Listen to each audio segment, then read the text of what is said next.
Hello, everybody. My name's Maria Dimopoulos, and I am the CEO of the Settlement Council of Australia. As the peak body for settlement services across the country, we aim to be responsive. We aim to provide important platforms for conversations such as this one. And this one is a particularly important conversation. I want to start by acknowledging that this conversation takes place on the lands of the most ancient living cultures on this earth. I certainly want to pay my respects to elders past and present, and to acknowledge any Aboriginal and Torres Strait Islander peoples who might be joining us today. Now, today we're exploring the complex intersections between cultural practices, gender equality, and financial abuse, and how our systems, particularly within the settlement ecosystem itself, can respond more effectively and responsively. Today, I'm absolutely honoured to be able to introduce two extraordinary human beings.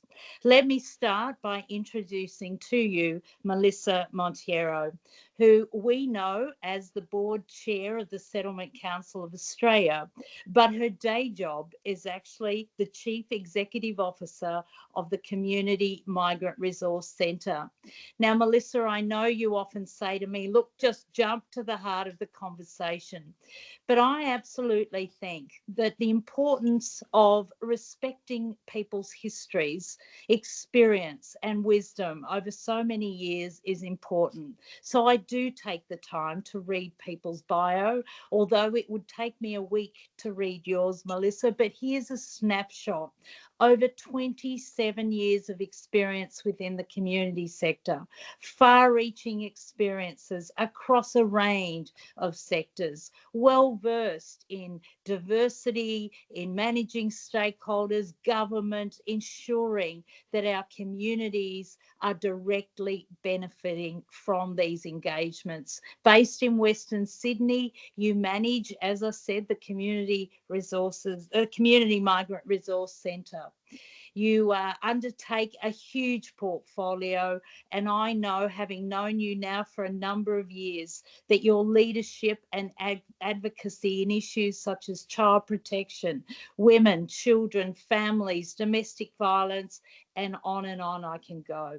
You are particularly adept at responding to the intersectionality that characterises the settlement sector. You've invested in multiple service delivery strategies and ensured that issues of prevention and early intervention have been at the heart of the design, development, and implementation of programs that take up a strength-based approach. And this is what particularly has inspired the conversation that we're here to do today. Because like you, Dr Anyier Yuol, you are also about rejecting the deficit narrative that characterises our communities. Together, you two have actually had many groundbreaking conversations. You've talked about the way in which you can build research, conversations and dialogues in our communities in ways that ensure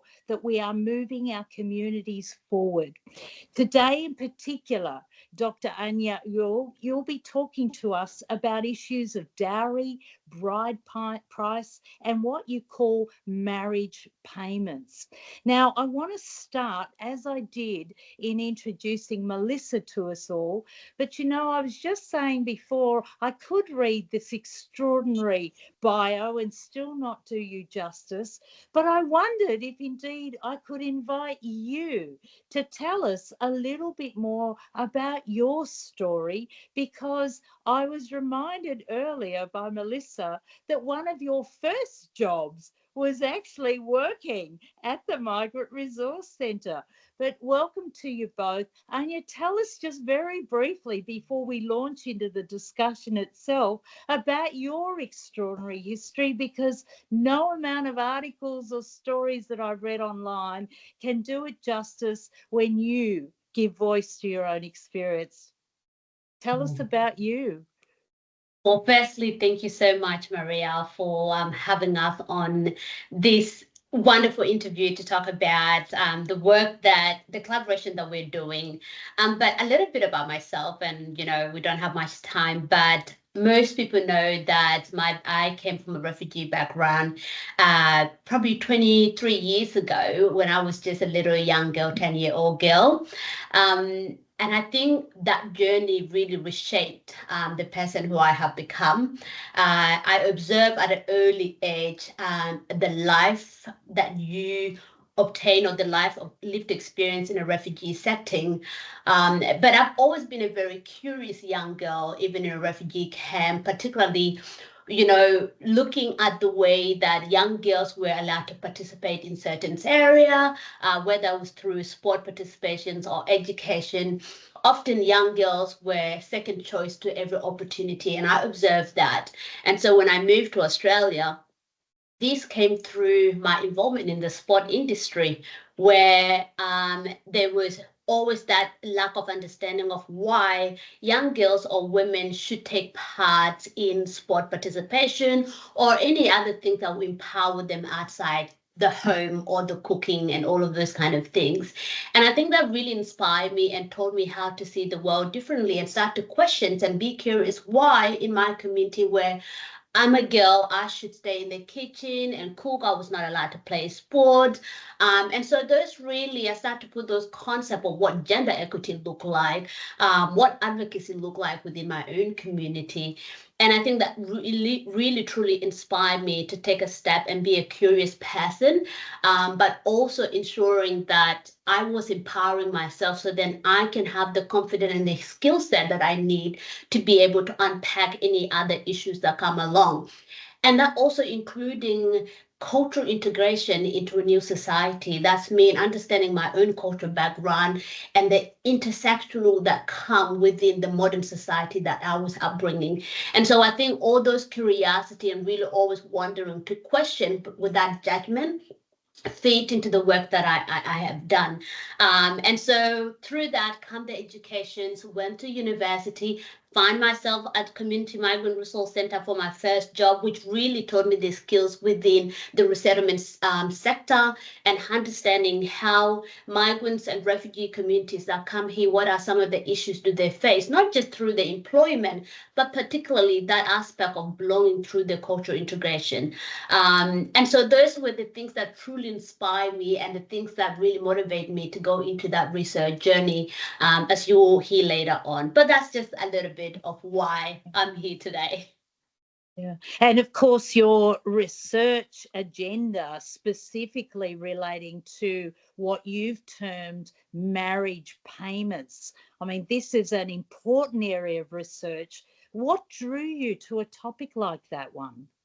Yeah, well, I use the term merit payment because it is overall used in anthropology research.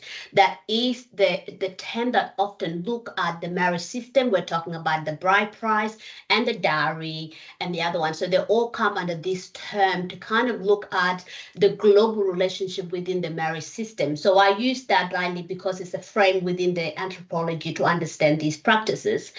But it drew me to this research because I come from a cultural background that practices bride price. I am a South Sudanese Dinka woman, and I was born within the practice seeing birth. When I was young little girl, all I ever heard it was a concept they say nyana wing, which means a girl who will bring cows. And so you grow up with that concept from the community and your family saying to you, you're going to bring cows when you grow up. And so you don't really think about it until you are young and you think it's just part of the culture. But when you start to get out of that aspect and you start to think about what are the impact of this concept while we appreciate it. And so for me, I start to be around the community a lot and start to hear the debates that were happening, the appreciation of the practice, of course, but the division that came with the practice within the migration, within the resettlement space. And so I really wanted to understand from the beginning, what did this practice look like? What did it mean for the community? And what are the impact right now from an Australian perspective? And I recognize that, as migrants arrive in Australia and the refugees are the first and second generation, we're going to have cultural practices that have so much meaning, but we don't know how to understand them because there's not a lot of research around it. There will be some assumptions. And I was really curious to really do my research in that area to kind of understand what these marriage payment look like, what is dowry and what is bride price among the African communities. Melissa, how did you find yourself being drawn into this conversation? Because obviously the collaboration between you in really trying to reframe this conversation, because there are risks, aren't there, in the way that we talk about these across our diverse communities. But maybe tell us a little bit about how that collaboration between you came to be. Thank you, firstly, Maria, for this opportunity to speak on a topic that's really very, very important and something that I am also very passionate about. When Anyier approached me and discussed her thoughts and her PhD, and I was really very, very excited about the research and what it would bring to not just African communities, but other communities, diaspora communities here, especially in Australia. And it resonated with me instantly. I have always known Anyier, Dr. Anyier now, and I have known her to be this very, very passionate advocate for women. I would like to use this passion and this collaboration that we've got now to further the interest of women in diaspora women across Australia. For me, Maria, as chair of the Settlement Council, and the link that I see not just at the federal, state level, and the local levels, I think globally what Anyier is presenting can be used across globally and across Australia. Yeah. Maria and Anyier will agree that we need consistency. When I jumped into it, I could see that there were glaring gaps. We've got one state in Australia that is coming outright and saying it is wrong, dowry is not tolerated.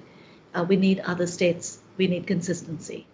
And we need, like New South Wales now has got in 2022, New South Wales has moved into recognizing coercive control as a form of domestic abuse in its criminal framework. We need all of the states, we need across Australia, the states and territories to do the same and to have that one message, because I think what Anyier is doing in Bride Price is very similar to dowry.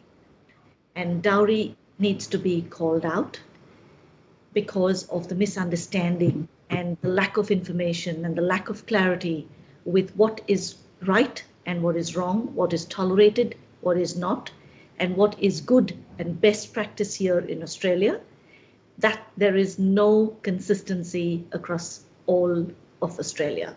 And I see that the role of the Settlement Council here is going to play a very, very big role in that, as you spoke, the intersectionality between the gender equality, because between the economics, the economic foundations, the economic, relationship between all of these is what is of concern to me.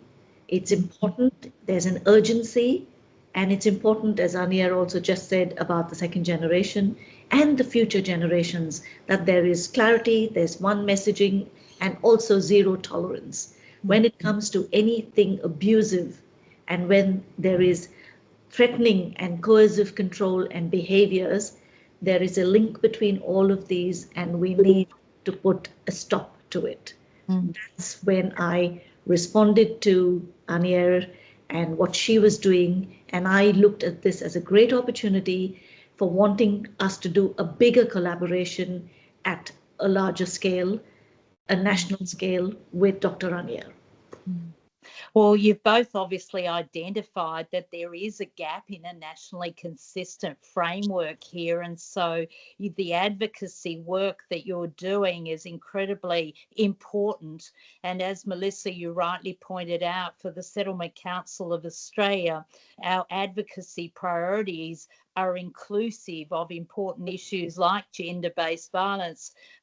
As I say, the framing of this conversation seems to be a really important starting point, because there are risks, aren't there, associated with the potential to stigmatise our communities, to somehow suggest that these are practices that solely remain in the domain of particular ethnic or cultural groups. So I know that one of the important first steps that you've taken is to address that risk. How have you done that? Yeah. Well, I can jump on this. I mean, look, when we look at the practice of marriage payment system, let's say currently, scholar research showed that over 75% of the global population still practice marriage payment systems. And out of that, a lot of the risks emerge when we really don't address the impact, the financial, we're talking about the financial pressure, for example, the cohesive behavior that come with these practices. And those only emerge when we don't understand the nature of the practice in the communities that we are serving. In my research, for example, a lot of the risks come about that communities are silent and they have not found the opportunities to have a dialogue and understand the changes that have emerged with the practice. And so when I went to approach Melissa and I think about what could my research potentially do in this space, it's really thinking back about when we do research, it's not just you can keep it in paper or university shelf, but how do we translate research into action, into addressing the real life problem that the community face. And one of those is us running a summit, which is, a summit that is coming at the end of this month, is to say that, this research is about understanding the findings, but these findings can go across the practices, including dowry. Now, they might be practiced in a separate ways, but the impact that it has are all the same. The meanings that they have are all the same. But I think, Maria, you said something very important before in there. It's about really understanding the communities, and so we don't stereotype and put them in a position where they're not open to find solution within these practices. And if we're not careful when we start to talk about cultural practices that really stigmatize people, then we push them into a risk where they are shutting down and they don't want to address the issues that they are facing.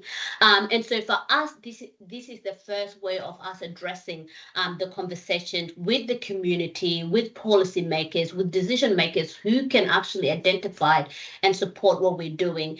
So that is the step that we're starting off. But as Melissa said, we aim to make this a national conversation to find real and better solutions that can allow us to do the work. Yeah. And Melissa, I think the settlement sector is so important here, isn't it? Because in many ways, when I talk to our members about the process of settlement, it offers such an important opportunity for the prevention work. I mean, this is the thing, isn't it? And that's the strength of the approach that you're both taking, is what are the opportunities during those early stages of settlement for us to engage community leaders, because, Anyier, as you rightly pointed out, communities have their own solutions. Absolutely.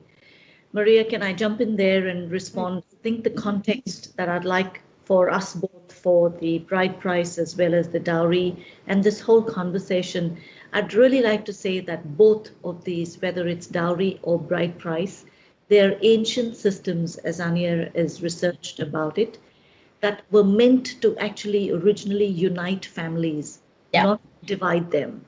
But today in modern Australia, when cultural practices intersect with gender equality or financial stress, they can become tools of coercion. And for me, that's a very important, I think that's the crux of this whole issue. The law doesn't ban culture, but it does prohibit coercion and abuse. The government's approach is now moving towards partnership. And our approach at the Settlement Council of Australia is also a partnership, recognizing that prevention and reform best work when they are led by communities. And Anyier, that is the crux, and that's the story, and that's what you want to say, that we want to have partnerships with communities, with diaspora communities, with community leaders in the search, not just community leaders, but faith leaders, government, non-government, large, multi-sectoral organizations. The Settlement Council of Australia has over 160 members, and we want to reach far and wide. And this is not just one community, but it's practiced in different ways. There are different shades and different forms. And that's the message we want to take across the whole of the country nationally. Right. Yeah. Couldn't agree more. So, Anya, I mean, obviously, we're very excited to be partners involved in the summit that you mentioned that's coming up. You're bringing a range of key sector players, government, community together. What are you hoping to achieve? Because for the Settlement Council of Australia, we're particularly motivated by what you talk about, and that's moving past it being a talk fest. I mean, I love your action-oriented, your research. You always talk about this isn't just about putting it down in paper. This is about activating this. So at the Settlement Council of Australia, what can we expect as an outcome of this summit? Yeah, look, Maria, I think, and we've already touched on this, I think our goal and the outcome that we truly want out of this summit is to find a common ground and a conversation, a framework, as Melissa said before, framework that really center the work of marriage payments, dowry, and bride price as a national conversations. As we mentioned before, we have, for example, Victoria, who have their own law that criminalize dowry abuse, but with that clarification and understanding what are the pro and con of this practice. Then we have in this as well, the work is starting to go. So we are scattered around. And so our goal is to really bring all these partners together and to work with settlement, with SCOA, for example, to say, how do we ensure that we are bringing all these partners together to form a unity of conversations where we are developing some framework in place that would then be widely applied across Australia to then address any other behavioral issues that will come out of these practices. But mostly for me, my concern when it comes to taking my research into practice is definitely understanding the background of these practices. Where do they come from? What changes along those journey? And in modern Australia, what are the impact when we talk about gender inequality? I mean, when we look at the bride price practice within the African communities or the South Sudanese communities, the financial impact that it also have on men is significant. And so how do we ensure that at this summit, next year, we're going to come back together again and we're going to collaborate with governments, policymakers, universities, and we're going to look at how do we put a framework together. I think for me, and Melissa would agree, that is what we want to come out of this summit. Absolutely. Melissa, what would you like to see come out of it from your perspective? I'd like to see communities firstly have a thorough and a good understanding between what it was meant to be originally and what has changed and how it is now causing damage, how it is related to the gender equality, how the intersectionality is having an impact on the status of women, not empowering women and disempowering women at the end of it all. I'd love to see women safe in any context, anywhere across Australia. From a settlement council point of view, as I've said before, it's the consistency in the laws and the understanding in the messaging. We need clear messaging across all states and territories, and we need government to play a bigger role, collaborating and partnering with us and with African and other diaspora communities that have this understanding and practice, traditional practices, understanding culture, and understanding when it is not right to continue. That clarity has to come. And that's what the summit is going to be, Anyier. We have all these conversations at the summit, and we're bringing thought leaders together from various backgrounds so that we give clarity to this issue, consistency to this issue, and we empower women. We understand intersectionality and understand where these disempowerment is happening, where these opportunities for working together and partner with state agencies across the country can change what this narrative is for future. Yeah. Well, if there's any two women that I know can drive this kind of national change, it's certainly the two women that are joining me online right now. It also, of course, gives me great pleasure to be able to say, Anyier, that you will be joining us at our own National Settlement Conference in November.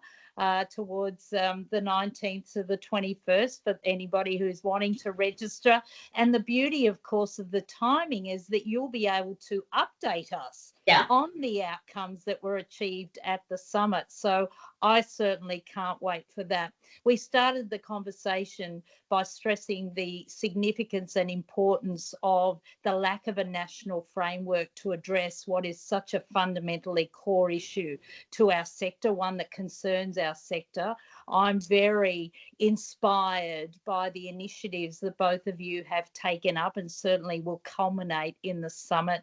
I know that big things are going to happen. I'm looking forward to our members being part of the conversation as we build, but certainly a key priority area. And Melissa, that call to action where government and other key players need to come to the table so that we are all working towards a shared vision where the rights of women, children and men in our communities are absolutely maintained and sustained. Thank you both for coming today. I know that this is a webinar that will get a lot of interest and attention.